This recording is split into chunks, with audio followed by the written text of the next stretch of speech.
Hi, I'm George Anderson from Kinetic Health and Fitness, and I'm here today to talk to you about a very specific and very important aspect of your running. I always find it very interesting that if we decide we're going to go and learn how to play tennis, we're going to get a tennis coach and learn how to play tennis. We're going to learn how to play golf, we go and get a golf coach and learn how to play golf properly. But if we decide we're going to start running, it's a simple case of putting one foot in front of the other. How hard can it be? Well, the truth is that there's a bit more to it than that. And although you can go ahead and do it that way, by optimising your technique and improving the way you run, you can actually get a lot more out of it, time spent on the road, and you'll find that it becomes an easier and more enjoyable experience. Now, as you see, I'm on a treadmill today, not a place I'd normally be found for a running session. But the reason I'm doing this is so that Jo, my camera woman, doesn't have to run alongside and try to keep up with me. And if you ever are on a treadmill, my advice would be to increase your incline to 1%. Even if you're on a flat, just keep it at 1%, which gives you some upward and forward movement as well, which means that it's going to more closely replicate running outside. Training for a half marathon, most of the work you're going to be doing should be outside on the roads. So we're going to talk about technique, and it's specifically 5 focus points that I want you to take and apply to your own running next time you go out into the roads. And those 5 technique focus points are firstly, head position. So we're going to talk about the position of your head. Secondly, your shoulder and arm drive. Thirdly, your forward lean. Fourthly, the length of your spine. And finally, we're going to talk about your breathing. So let's take it from the top then. I'm going to take it up to a run, and I'm going to show you what I mean about the importance of your head position. If you're running along, and this, to be honest, is something that normally happens towards the end of your training session. You're running along, and your head starts to drop down. But look at what happens to the rest of my body the moment my head drops down. I look down at the ground, everything else rounds over. My shoulders come in, and my body's facing towards the earth. What I want to be doing is lifting the head up, aiming towards the horizon, and that opens everything back up again. The difference is huge. It's normally towards the end of a run where this starts to happen, as you start to fatigue, and you start excavating the earth as you run with every step. You lift the head up, and remember that, switch on at the end of a run, lift up that head, and it'll make a huge difference to how you finish the run. The second focus point is the shoulder and arm drive. Now shoulders, although we run with our legs and our hips, the shoulders have a big part to play in how we run. For instance, if we tighten up the shoulders and allow them to come across the body, this is wasted energy. Energy that could be going into propelling you faster forwards or more efficiently forward at the same speed. So the arm drive should come nice and linear, facing forwards, head up, shoulders back, keep them relaxed.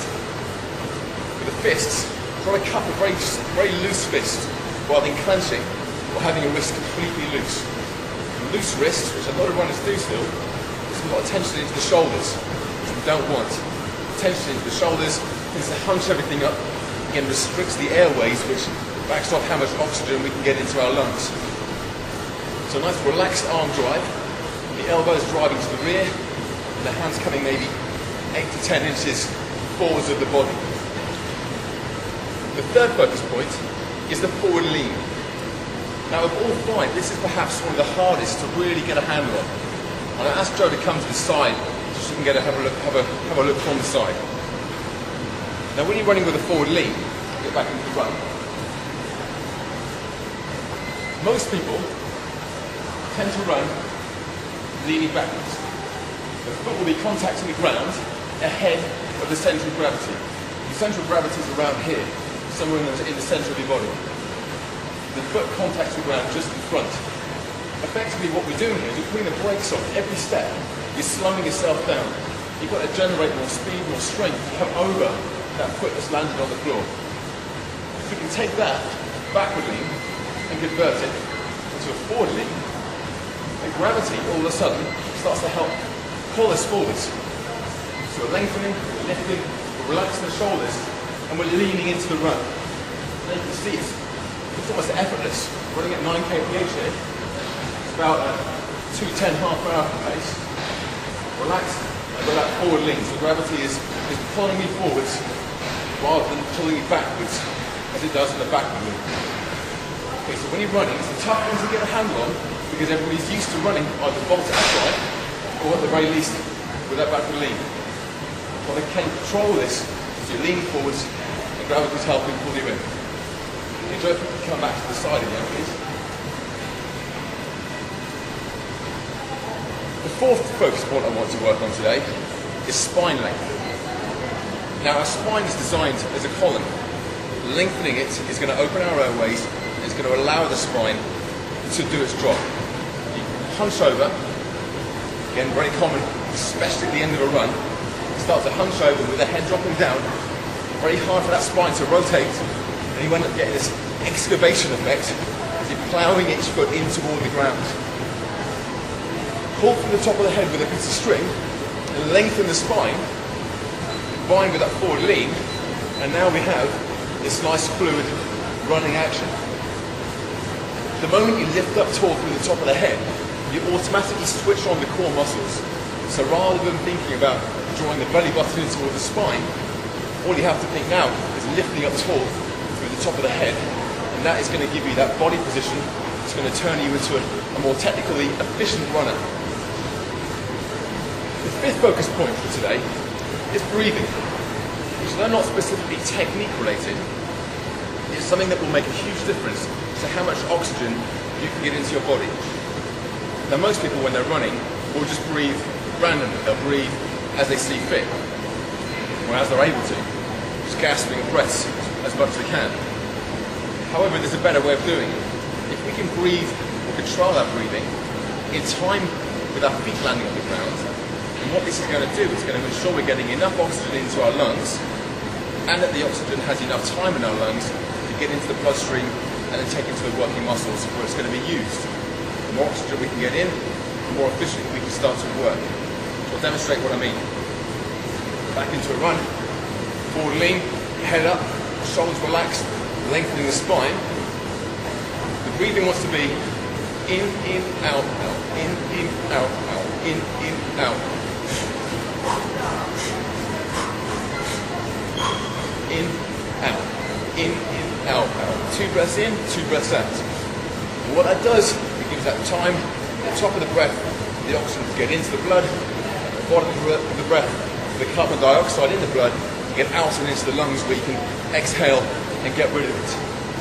So the breathing pattern is very, very important to get a handle on. And again, it's not something that will come intuitively to many runners, but it's something that if you can crack, again, will make a huge and significant difference to how easy you find running. Turn that off there for a moment. So we've got lifting the head up tall, technique focus point number 1. We've got relaxing the arms and shoulders and getting the drive to the rear rather than across the body. It's technique point number 2. We've got the forward lean, where we're literally falling forwards and stopping ourselves from overbalancing by putting one foot in front of the other. That's technique point number 3. We've got lengthening the spine, keeping everything biomechanically sound, increasing our efficiency of running. That's technique point number 4. And our fifth and final technique point that I want you to go away from today, the next time you hit the streets to put into practice, is your breathing rhythm. 2 in and 2 out, in time with the foot contacting on the ground. Now if you can take these technique focus points and start applying them to your training today, then I can guarantee you that not only will you become a faster, smoother, more efficient runner, but probably you're also going to start enjoying it a hell of a lot more as well. Because you start to associate with your body, tuning into the signals that it's giving you. Over the next few weeks, I'm going to be spending a lot more time and video time as well on technique and focusing really heavily on improving your ability to run and the way you run. We're also going to be videoing a lot of exercises, strength conditioning and core conditioning exercises, and flexibility drills you can start applying to your training as well. This is going to be all over at the Reading Half Marathon Training Club. That's readinghalfmarathontraining.co.uk, where you can join up as a member and you can start experiencing and benefiting from all the content that we have up on that website. I hope that what you've learned today has been of some value, and I hope that you're able to start putting this into practice with your own training. I'm George Anderson, and I look forward to speaking to you again soon.